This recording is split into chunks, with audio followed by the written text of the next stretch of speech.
gagawin natin? Walang magbabago, Ella. Tuloy pa rin ang investigasyon natin kay Mayor. Kailangan lang natin ng solid na ebidensya para matapos na to. Ella, wala ka ba naalala na kahit ano tungkol kay Mayor na pwede mo ibigay sa amin? Kahit na ano, sa tingin mo kakaiba, o labas dun sa mga trabaho ni Mayor, malaking tulong na yun sa amin. Wala akong maisip eh. Parang ganito, meron kasi kami dating iniimbestigahan tapos may mga nakita kaming mali-malitang pera. Akala nga namin konektado kay Mayor yung mga mali-malitang perang yun eh. Pero wala lang kami makitang ebidensya. Yung mga ganun. Teka, maleta? Parang may nangyari na nga ganyan. Pero mga 2 beses lang, tsaka matagal na, mga ilang buwan na rin. May dalang maleta si Mayor, pero nakapadlock yung mga yun. Anong pinagawa niya sa mga maletang yun? Pinadala niya sa isang mansyon. Pero hindi ko na nalaman kung ano yung mga laman ng mga maleta na yun. Pwede! Saan ba yung mansyon na sinasabi mo?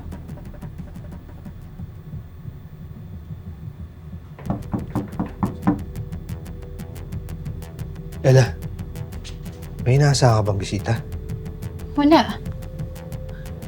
Sandali.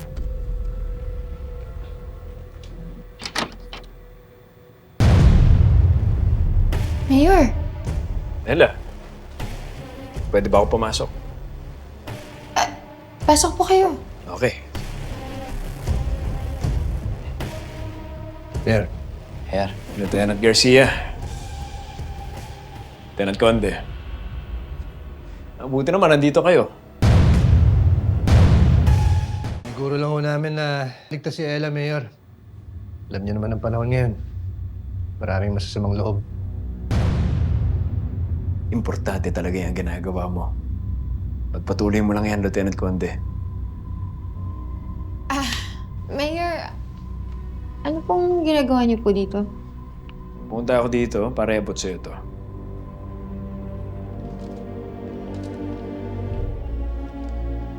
Para saan po to? Para sa'yo, tsaka para sa anak mo. Pero don't worry, hindi galing sa sarili kong bulsa yan.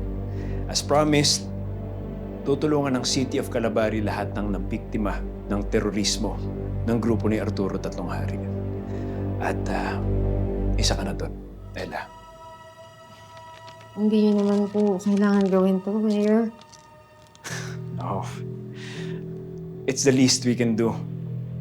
Kaya nga personally ako pumunta dito para masigurado ko na okay ang kalagayan mo. At saka, Ella, I just want to apologize na naipit ka sa gitna ng laban ko sa terorismo. Hindi niyo naman po kasalanan yun. Well, partly it is.